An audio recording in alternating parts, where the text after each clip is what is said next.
How's everybody doing this evening? This is L.A. Kendrick from the House of Havoc, the Crib of Chaos, with part 4 of Who Are You Calling a Slave in 1844. Subtitled, 3 Down. Let's jump right into it. So Drummond and his remaining slave catchers are face to face with the Bawaga as it has fallen from the trees and landed firmly in front of them, and it stands up very slowly, looking at them, smiling, disfigured face, blood on its hands, and it's absolutely scared those men, senseless. And he's right between Solomon and Drummond, at least 20 feet. And then Drummond's men start losing, his slave catchers start losing it.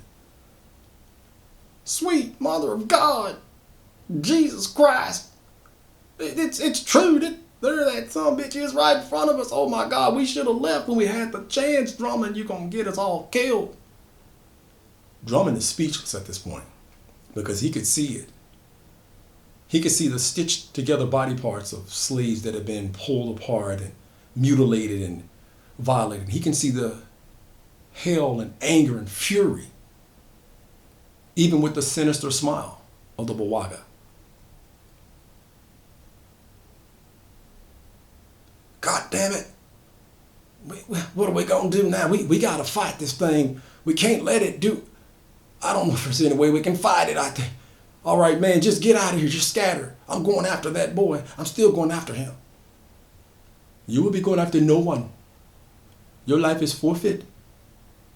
You will have to pay for your crimes against my people and all the other slaves that you have captured, and your bloodline is captured over the centuries. You now will have to face judgment, and I leave you to it. So Solomon, he actually makes headway, and he's ever so close to his rendezvous point.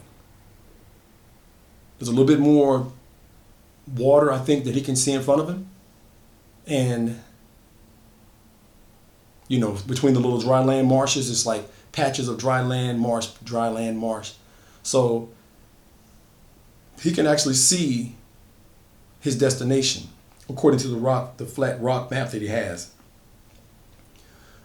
But now the Bawaga is dealing with Drummond and his slave catchers. And so the men load up their rifles again and they fire, just piercing the skin of the Bawaga. The Bawaga laughs and he reaches for Drummond, and Drummond rolls out of the way as one of the men takes a knife and stabs it into the flesh of the Bawaga. The Bawaga grabs that individual, that slave catcher, by the throat, and the guy is screaming, "Help me, Drummond, goddamn, he's got me. I'm not gonna make it. Please help me, Tarnation. Help me." The Bawaga laughs, and there's a rock, a large rock behind the man. The Bawaga grabs the man by the throat and by both of his legs and presses him hard against the rock. And he takes his hand, his enormous hand, and presses it into the man's chest and just rubs him up and down as if he's drying clothes against the rock. The man is screaming in pain, "Oh God, help me, please, help me, help me." And as he's screaming, the other men are shocked and they're in horror, as the Bawaga just keeps grinding that man's back to the surface, pretty much grinding him in half through his spine, up and down, just as if he was on a cheese grater, just grinding his body out. The man stops screaming, and there's blood, all blood, bone particles, tissue, all smeared against this rock. The man is dead. The Bawaga folds his body over it as if you would do clothing when you were trying to dry them out. And the other two slave catchers are standing there in shock. And one tries to run using his gun as basically like a baseball bat. And when he does, the Bawaga grabs him and makes a little whistling noise. And he throws that man across the area that's filled with water, and out of nowhere, an enormous crocodile, an enormous gator, jumps up and snatches the man, pulls him down into the water, and has his way with him. All you can hear is the man screaming, the water thrashing, and the Bawaga laughs.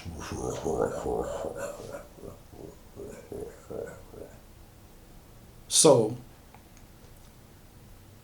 the last guy circles around and he's running with Drummond. So Drummond is in hot pursuit of Solomon. And the Bawaga takes to the trees again, which is his quickest mode of locomotion, and how he traverses the land so quickly. And not to mention, he's a supernatural force, a redeemer spirit. And Drummond is really close to Solomon because he does know the area a little bit better. You know, as a child, he scoured the area a lot. Well, he comes out and he tackles Solomon, and they scuffle and they fight. And Drummond is trying to drown Solomon, forcing his head into the water. And then the other slave catcher comes to assist him, but as he tries to help him, he's slowed down by wading in the marsh water as well. And so he's pushing Solomon's face, and Solomon has flashbacks and future flashes of rage and bleeding and beating and murders and injustices done to his people. And he can see it clearly and vividly. It's just flashing and flashing and flashing over and over until he turns and he smacks Drummond off. And he begins to beat Drummond as they fight in the water, which is waist high. And they battle and they fight hard. And Solomon is hitting him with lefts and rights, haymakers. And Drummond staggers back. And at this point, Solomon is drowning him, pushing his head into the water. Who are you calling a slave in 1844? Who are you calling a slave? I will drown your hatred here and now, and you will be part of what you started and other bodies that you have left here. Dismembered, disfigured, your hate ends now. And just like that, the slave catcher comes and he smacks Solomon with his gun, knocking him off of Drummond. Drummond comes up gasping for air. Solomon gets to his feet and he starts backing up. It takes two of you men to stop one man, one slave, one lowly black man, as you call us? Is that what it takes? It don't matter. You're going to be on my mantelpiece, nigger. You're going to die. You're going to die today. And then the other slave catcher tells Drummond, I think we need to just cut our losses, man. That thing is in hot pursuit. It's not very far from us. Let's get the hell out of here while we still can. I will not leave him. I will own him. I will break him. And I will kill him. I don't even want him no more. I just want to kill him. As Drummond is seething with anger, Solomon continues to wade through the water and he steps again on dry land. And then you can hear the leaves and everything rustling behind them. And it's the Bawaga again. But this time, in a flash, he runs through the other slave catcher so quick, his body just explodes. And he's covered with the guy's intestines and blood matter, and he's just covered in the guy's blood, and he's just laughing.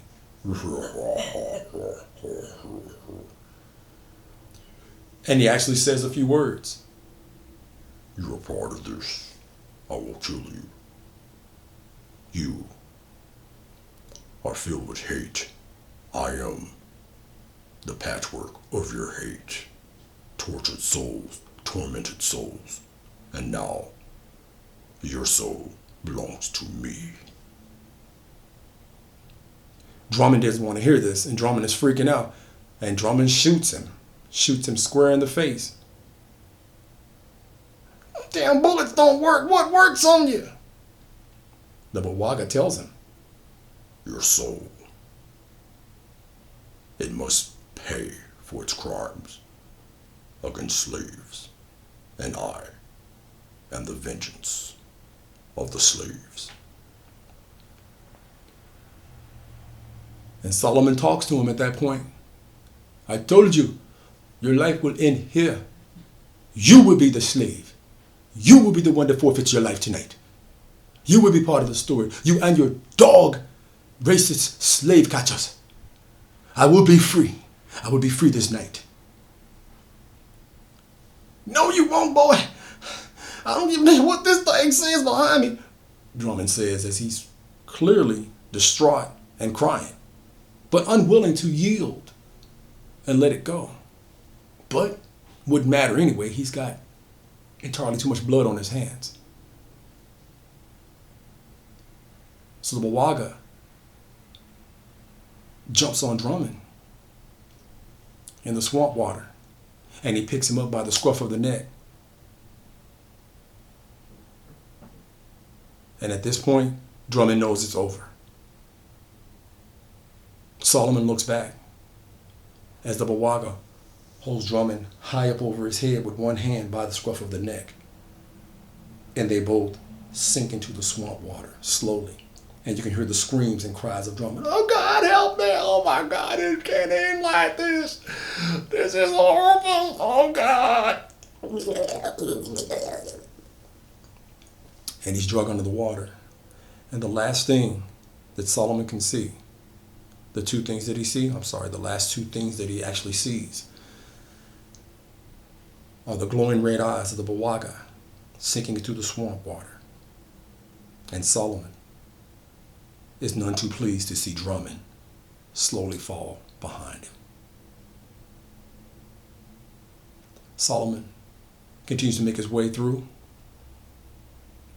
happy, but really hurt because of the visions that he's seen and distraught over the visions that he's seen, and losing his friend Fox to the racial brutality of slavery and what is to come.